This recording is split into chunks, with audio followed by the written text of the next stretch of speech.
Pertanyaan pertama, kitab manakah dari abad ketiga sampai dengan 9 Hijriah yang menceritakan kelahiran dan kematiannya Imam Ahmad bin Isa dan Imam Ubaidillah bin Ahmad? Pertanyaan kedua, kitab manakah dari abad ketiga sampai dengan 9 Hijriah yang menceritakan masa kecil dan masa remajanya Imam Ahmad bin Isa dan Imam Ubaidillah bin Ahmad? Pertanyaan ketiga, kitab manakah dari abad ketiga sampai dengan 9 Hijriah yang menceritakan masa pendidikan keagamaan Imam Ahmad bin Isa dan Imam Ubaidillah bin Ahmad? Pertanyaan keempat, kitab manakah dari abad ketiga sampai 9 Hijriah yang menceritakan hubungan antara guru dan murid-muridnya Imam Ahmad bin Isa dan Imam Ubaidillah bin Ahmad? Pertanyaan kelima, kitab manakah dari abad ketiga sampai 9 Hijriah yang menceritakan prestasi keilmuan dan dakwahnya Imam Ahmad bin Isa dan Imam Ubaidillah bin Ahmad? Assalamualaikum warahmatullahi wabarakatuh. Saudaraku, alhamdulillah kita bertemu lagi di channel Mencerdaskan Umat. Semoga kita selalu dalam lindungan Allah Subhanahu wa taala. Amin. Tanpa berpanjang lebar, langsung saja kita simak videonya. Wabil khusus dalam saat ini bahwa kita semua sama-sama mengetahui Romo Kiai kita di PBNU sepertinya sedang tidak baik-baik saja. Romo-romo Kiai kita di PBNU sepertinya seperti orang-orang yang sudah kehilangan kewarasan dalam akalnya. Bagaimana tidak bahwa kalimat Nahdlatul Ulama adalah kebangkitannya para ulama-ulama pribumi, ulama-ulama putra-putra terbaik di bumi Nusantara. Tapi pada saat ini kita bisa menyaksikan betapa getirnya sebagian daripada romo-romo kiai kita di PBNU justru dengan membabi buta mereka tetap membela kesesatan dari kelompok Balawi ini. Bahkan kalau kita mau jujur, dan kalau kita sekarang melihat kepada beberapa masukan dan komentar daripada netizen yang sekarang sudah cerdas, bahwa kepemimpinan PBNU yang saat ini adalah salah satu yang paling buruk sepanjang masa, paling mundur, betul-betul tidak mau mengedepankan keilmiahan, hanya berdasarkan pada praduga, dan yang lainnya yang kita sesalkan juga. Kedepannya ini sudah seharusnya bahwa para pemimpin di PBNU ini mengedepankan keilmuan, keilmiahan, bangkitnya keilmuan, bangkitnya ulama itu bukan dengan zon, tetapi dengan ilmu pengetahuan. Kalau kita sekarang mau secara jujur, ribuan komentar yang menghujat kepemimpinan sekarang romo-romo kiai yang berada di PBNU. Bahkan kemarin saya sempat bersambung atau disambungkan oleh kawan kita tentang masalah polemik nasab Balawi ini. Dan mereka masih ada yang menggunakan kaidah yang tidak tercatat itu, belum tentu tidak ada. Ya betul, saya bilang. Kalau mereka itu tukang cilok, tukang candil, tukang tambal ban, tukang tahu gejrot gitu, cocok. Nah ini yang kita bicarakan kan tokoh historis. Namanya tokoh historis artinya tokoh sejarah. Bagaimana mungkin tokoh sejarah tidak pernah tercatat? Dengan label yang begitu hebat, begitu tinggi, memiliki sekarang posisi teratas sebagai imam mujtahid mutlak. Ngeri sebetulnya. Tapi nggak punya karya, tidak punya prestasi, tidak memiliki karya tulis satupun. Bahkan fatwanya pun tidak ada dalam dunia ini. Karena itu Kalau kawan-kawan di bawah harus bawah sekarang menggelorakan MLB, walaupun saya bukan orang struktural, sepertinya hal ini penting untuk dilakukan. Kita butuh pemimpin ini yang betul-betul membela kiai-kiai pribumi, bukan membela sekarang orang-orang yang ingin menyingkirkan kiai-kiai pribumi dari tanah dan negerinya sendiri. Kalau kita mundur ke belakang, bagaimana sekarang pemerintah penjajah Belanda waktu itu? Mereka sekarang justru mengusir, membunuh, membantai para kiai-kiai pribumi. Kemudian penjajah Belanda justru memelihara, merawat imigran Yaman yang diberikan pangkat yang begitu besar, privilege yang begitu nyaman, kemudian diberikan gelar Habib.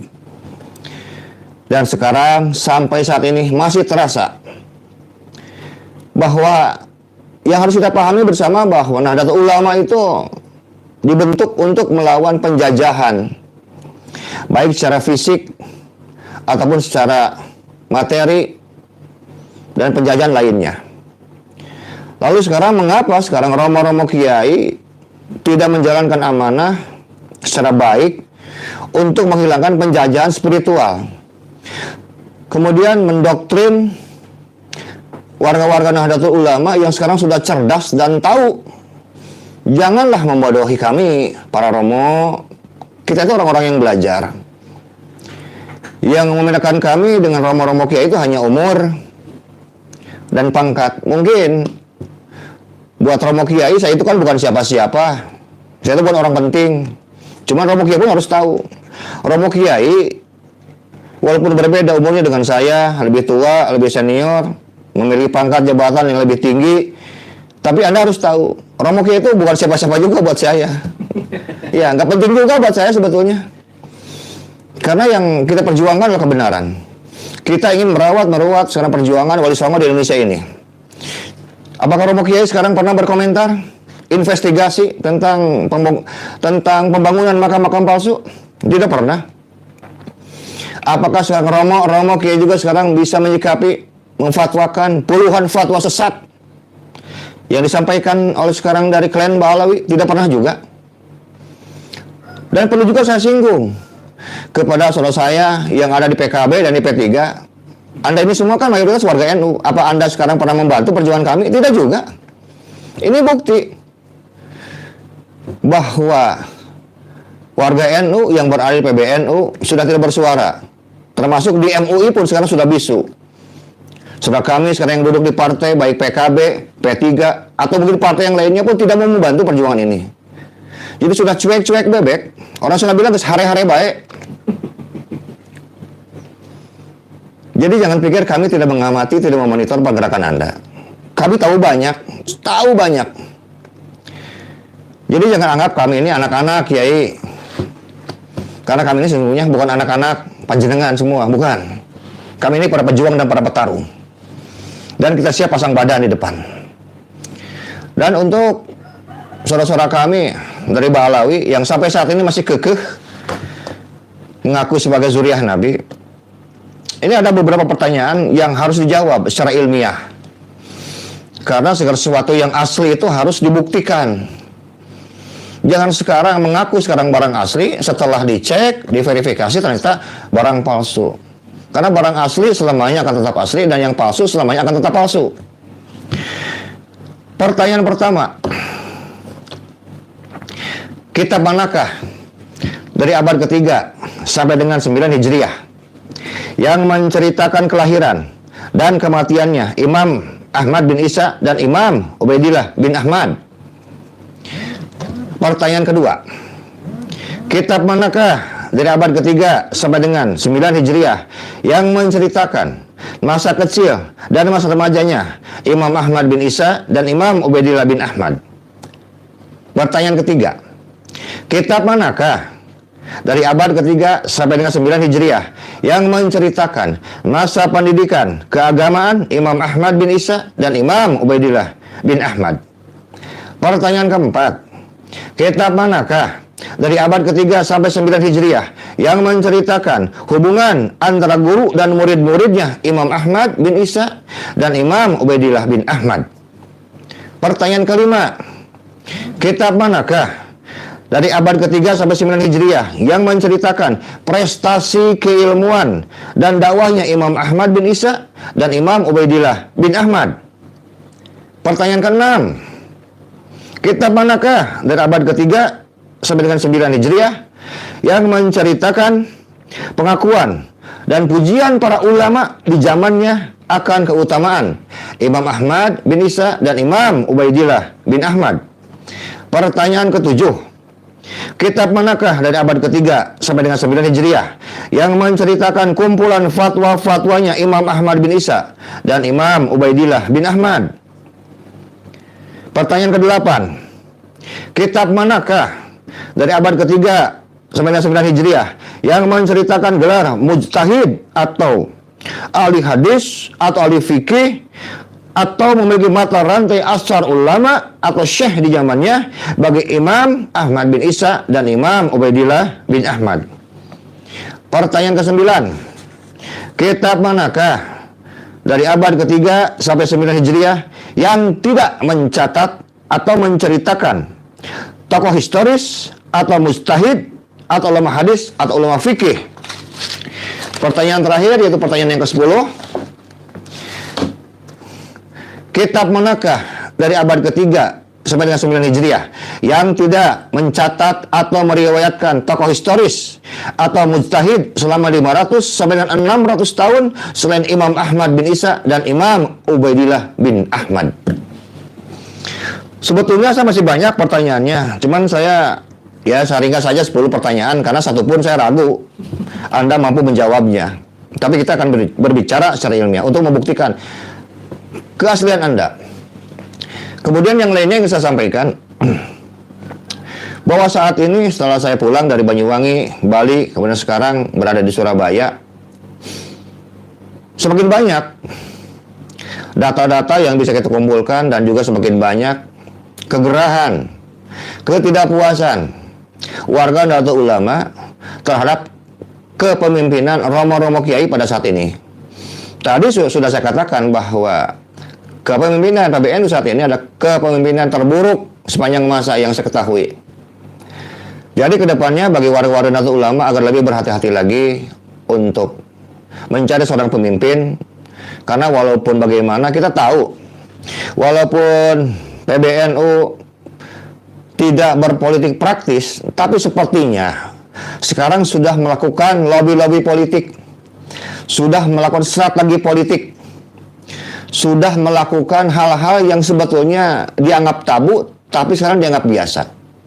Bahkan sudah melakukan sekarang pembelaan-pembelaan terhadap Ba'alawi yang sebenarnya justru tidak pernah, yang sebetulnya tidak perlu dibela. Yang dibela itu adalah harkat martabat kiai-kiai Nahdlatul Ulama asli, kiai harusnya, bukan orang lain. Nusantara ini dimiliki sekarang oleh bangsa pribumi dari suku asli bangsa Indonesia. Dan kami sebagai bumi putra Nusantara berhak bukan hanya sebagai tuan rumah, tetapi menjadi raja di tempatnya masing-masing. Karena itu sangat aneh apabila sekarang cara pikir romo-romo kiai yang memiliki pangkat jabatan yang begitu mulia dan terhormat di ormas terbesar sedunia di bawah NATO kalau kita bicara masalah jumlah. Kok cara berpikirnya, ya mohon maaf kiai, cara berpikir Anda itu terlalu cetek ya buat kami. Kalau kita bilang ya kaleng-kaleng lah. Jadi ayolah kita bangun kembali Nahdlatul Ulama ini kepada martabatnya yang mulia sesuai dengan posisinya sebagai mitra pemerintahan yang begitu disegani. Sekarang kehormatan Nahdlatul Ulama sedang dipertaruhkan oleh kepemimpinan Anda. Jadi jangan salahkan apabila sekarang sudah riak ada suara-suara yang ingin mengadakan MLB. Kenapa?